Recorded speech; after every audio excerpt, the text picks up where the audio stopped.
Without a doubt, I think Geometry Dash belongs in S tier. And I think it belongs in S tier. One, it's a great game, right? I think it challenges you in that part of your brain. So Geometry Dash, S tier to me. That's Ludwig, one of the biggest streamers in the world and an incredibly popular YouTuber. Last week he had a stream where he played a ton of mobile games and ranked them on a tier list. Geometry Dash came up, and after playing the first level and watching some online levels on YouTube, he rated it a solid S tier. This stream by Ludwig really made me realize how so many of these previously powerhouse games have totally died off over the years, with some being questionable as to why we ever enjoyed them in the first place. Geometry Dash was released officially on mobile on August of 2013, right in the midst of the golden age of mobile games. Games like Clash of Clans, Subway Surfers, Jetpack Joyride, and Plants vs. Zombies were some of the most popular games at this time, and just about every kid at this point was playing one of these games. Geometry Dash started rising to popularity around this time as well, but what's so interesting is that these other games from this era have died off, or at least lost most of their popularity over time. But Geometry Dash, it's different.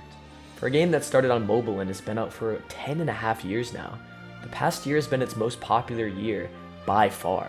Now what's so special about Geometry Dash? Well, for a game that started out on mobile, it's a perfect example of one of these golden mobile games. I remember when I was in middle school when Geometry Dash started to get popular, and a lot of my friends and I were playing the game, and even though we were trying about as hard as we could to beat these levels, we saw a ton of other kids who were just playing the game casually. Whether it was during a boring moment in class or at lunch, we'd see people pull out their phones and play Geometry Dash. It was the kind of game you could start whenever, even if your friends were way ahead of you in progress. Every level completion during this time felt special, from Stereo Madness to Can't Let Go, to Electrodynamics, and to Club Step. You could play the game for hours and grind, or just a few attempts and then close the app and play it later. To an extent, it was a rage game. Making it all the way to the end of the level just to die at 98% was so frustrating, but it was never the end. You always tried to get back there and beat that one place you died to last time to complete the level.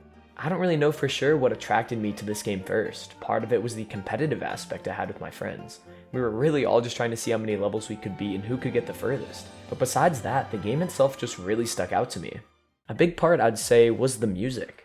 While we couldn't really listen to the music much at school for obvious reasons, whenever I'd get home and play, I'd crank that volume up and get lost in the game and the music.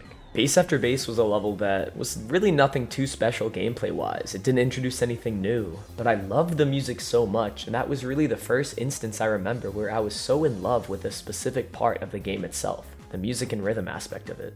With a lot of the main levels, the music syncs one way or another with the gameplay, making it easier to play and also making it feel way cooler than playing without music. For the levels with super cool soundtracks, I'd feel like a legend playing these levels and getting to the drops. I don't know how it is for you guys, but the music aspect of this game is such a big reason why I love it so much.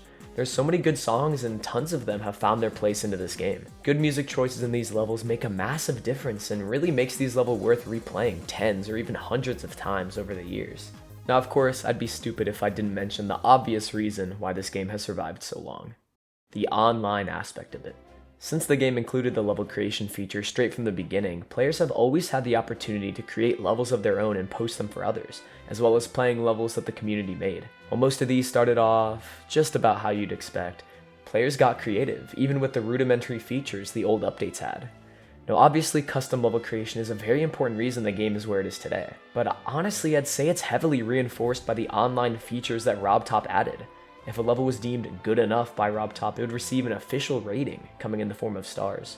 These stars were ranked from 1 to 10 by difficulty, with 1 being completely automatic and 10 being the hardest levels there were, demon levels. When a level became ranked, it'd be easily searchable by just clicking the star. Now besides these levels being easier to find than non-rated levels, the implementation of these stars totally appealed to the true video game grinders out there. These stars were basically the most important stat in the game, and I'd argue that that's still true 10 years later. With the number of stars you have, you're automatically placed on the global leaderboard, where you can see the top 100, where you place among your friends, and globally where you place. This feature has honestly been one of the biggest reasons why I bother playing the game on a daily basis. I compete with friends to see who can remain higher up on our friend star leaderboard, and seeing that global rank go down and down is honestly really addicting. When I came back to the game in September, I had about 15,000 stars.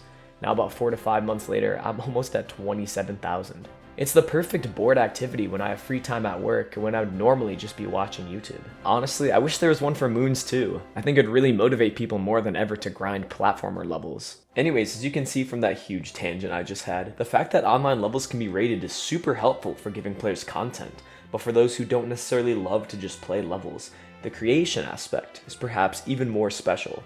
The implementation of the rating system, which has evolved over time, gives these players goals to shoot for with their levels. And some of these levels are just...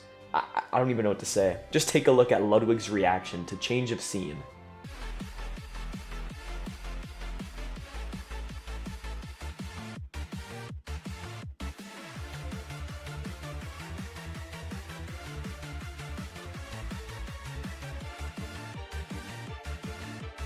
These level creators pour their creativity into these levels and are constantly pushing boundaries. It's honestly incredible. From the players to the creators, the online level feature is easily the biggest reason why this game has survived so long. But a lot of games have features like this, like Happy Wheels or Super Mario Maker.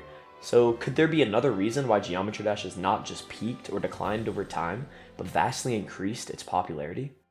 I introduce to you the Geometry Dash community. Starting mostly in the comment section of levels to the Geometry Dash forums, this community has substantially evolved over time, and the introduction of Discord really caused an explosion. There were personalities behind the players and creators in-game for the first time, and overall, everyone just became a lot more close. YouTubers began to pop up out of nowhere and take over, and I think the YouTube scene in this game is something really special. So many of this game's YouTubers are so widely adored. I don't think I've ever seen a single negative comment about Eric Van Wilderman. I mean, how could you? Now, just like about every game, there are a few bad apples, to say the least, but overall the YouTube scene is really special with this game, and it only adds to the community. There are so many great personalities to come from the YouTube scene of this game, and whenever a mainstream YouTuber picks up the game, they're always showered in support by the die-hard fans of Geometry Dash. Another aspect of this community that I think has really progressed the game tenfold is the Demons List, a comprehensive website dedicated to showing the hardest rated levels in the game. This list has changed so dramatically over the years that if someone from 2017 saw the top rated levels now, they'd probably call the majority of the top 50 hardest levels impossible. The progression of skill from players can most likely be contributed to the Demons List, players constantly pushing boundaries to verify and complete the hardest levels in the game and really make a name for themselves in the game's history. Over the years, we've seen numerous intense month-long races between players to see who can beat a level first. Hundreds of thousands of attempts spent to verify or complete a single level, and the rise and fall of so many hackers. For a game that's so simple at the surface, there's a whole hidden iceberg that really kept this game alive and growing over the years of update limbo. At the center of this game, there's a community that's very passionate and so very talented. Whether it's creating masterpieces in the editor, incredible content on YouTube or Twitch, impressive level completions, or just being a good friend on Discord, this community has been strong ever since I can remember. And while it's not perfect, obviously, I think it's why this game has survived so long. Thank you guys so much for watching. Make sure you like and subscribe, and I'll see you all later.